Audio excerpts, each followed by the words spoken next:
First, let me just describe the general phenomenon I'm talking about. A person, in whatever culture he finds himself, one day notices that life is difficult. Life is difficult.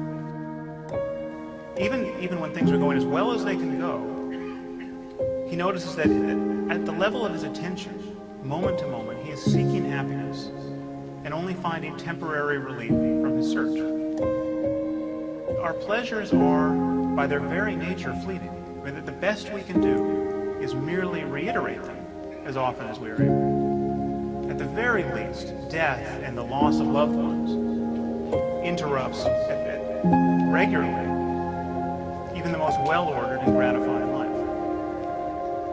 Now, most of us do our best not to think about death, but there's always part of our minds that knows this can't go on forever.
Before anything happens, in the very midst of life's vicissitudes, in the very midst of old age, disease, and death. Now, I think this question lies at the periphery of everyone's consciousness. But we are all, in some sense, living our answers to this question. And many of us are living as though the answer is no. No, there is nothing more profound than seeking satisfaction, moment to moment.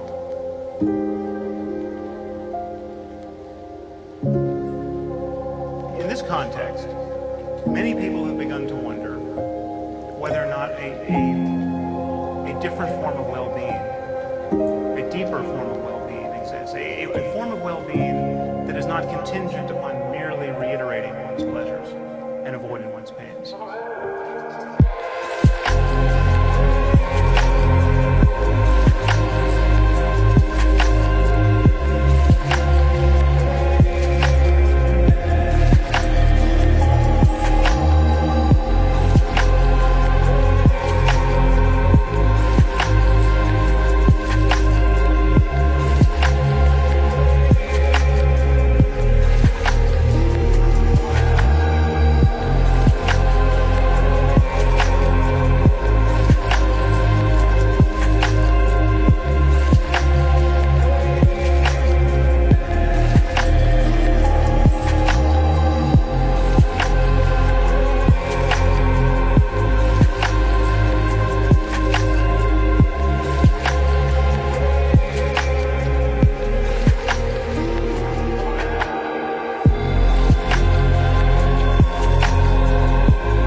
identification with discursive thought is a primary source of human suffering.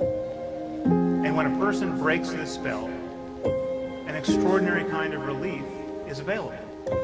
What contemplatives and mystics over the ages claim to have found is that there is an alternative to living at the mercy of the next neurotic thought that comes careening into consciousness. There's an alternative to being continuously spellbound by this conversation we're having with ourselves.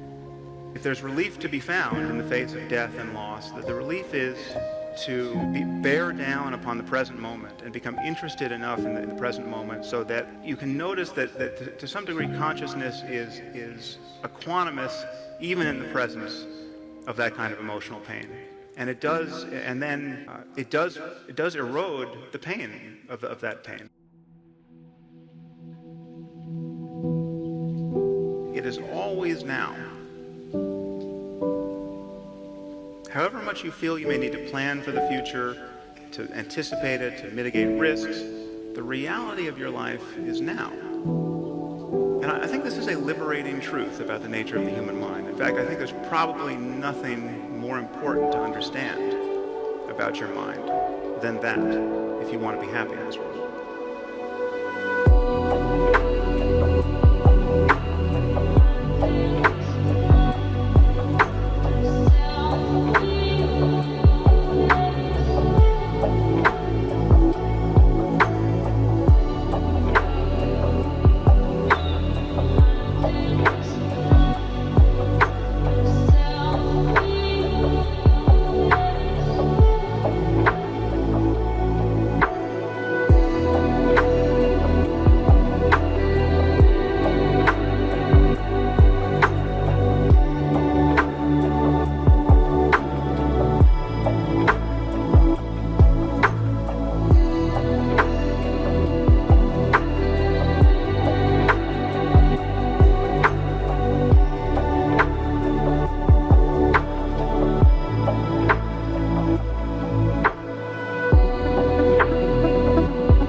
And we spend most of our lives forgetting this truth, repudiating it, fleeing it, overlooking it. And the horror is that we succeed. We manage to never really connect with the present moment and find fulfillment there because we are continually hoping to become happy in the future. And the future never arrives.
Our experience of the world, the experience of those we care about, is a matter of consciousness and its contents. Your mind is all you have. Okay? It's all you've ever had. It's all you have to offer other people. The most important question for us is how can we truly be fulfilled in life? How can we create lives that are truly worth living, given that these lives come to an end? When you look at the nature of your suffering psychologically, The self is really the string upon which all of these negative states, mental states, are strung. The thought just arises, right, from who knows where. You certainly don't see it arise, and you certainly don't author it, but being identified with it carries with it the felt sense that you are the thinker. It seems to create a thinker that is separate from the thoughts.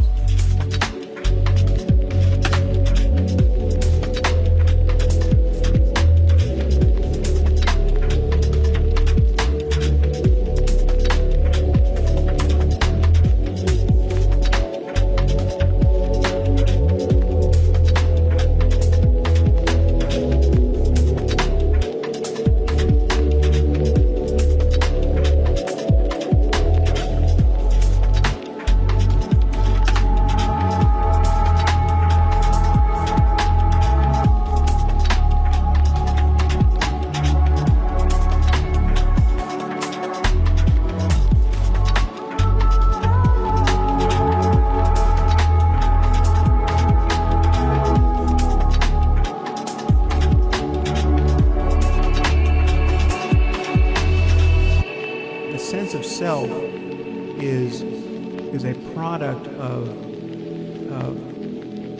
not seeing a thought as a thought arising in a larger condition of consciousness or the mind. And meditation training is a way of recognizing the prior condition in which thoughts and sensations and everything else arises.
Experiencer in addition to the experience, that the sense that we all have of riding around inside our heads as a kind of a passenger in the vehicle of the body. That's where most people start when they think about any of these questions. Most people don't feel identical to their bodies. They feel like they have bodies. They feel like they're inside the body, and most people feel like they're inside their heads.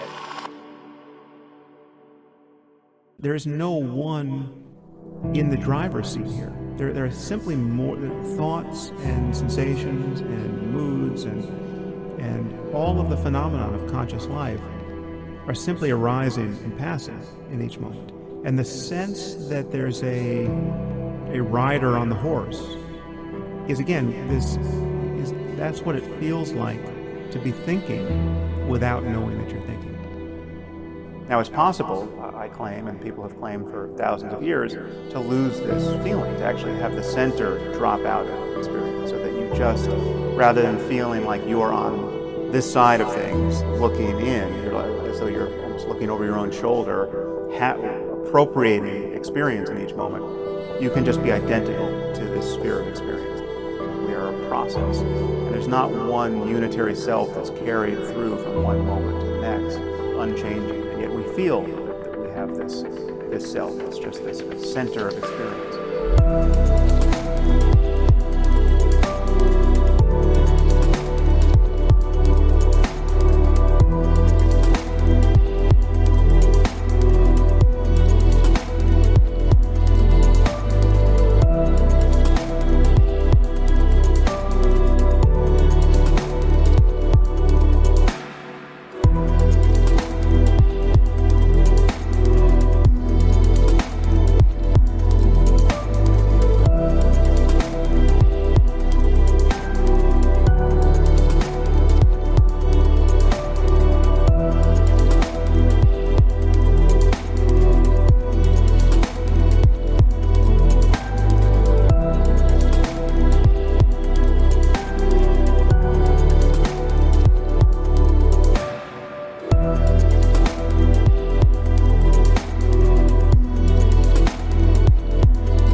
And the practice of meditation is just a trick for doing that.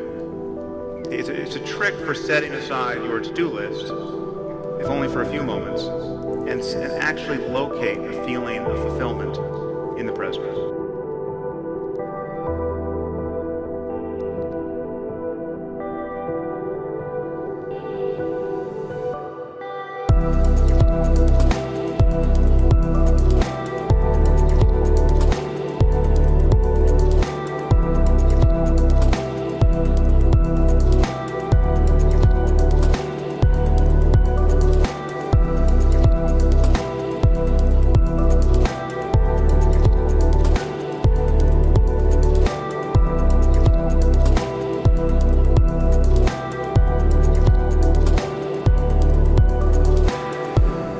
Meditation can equalize pleasant and unpleasant experiences, because you realize that the thing that is aware of pleasure is the same thing that's aware of pain or joy and sadness. At a certain point, you can notice thoughts themselves arise and not be any more identified with the voice in your head than you are with my voice.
Spiritual life is, or in contemplative practice is a kind of training for the bad times, right? It's like you're kind of getting ready for the worst day of your life, right? And the worst day of your life is coming, right? If it hasn't happened already, it will happen eventually.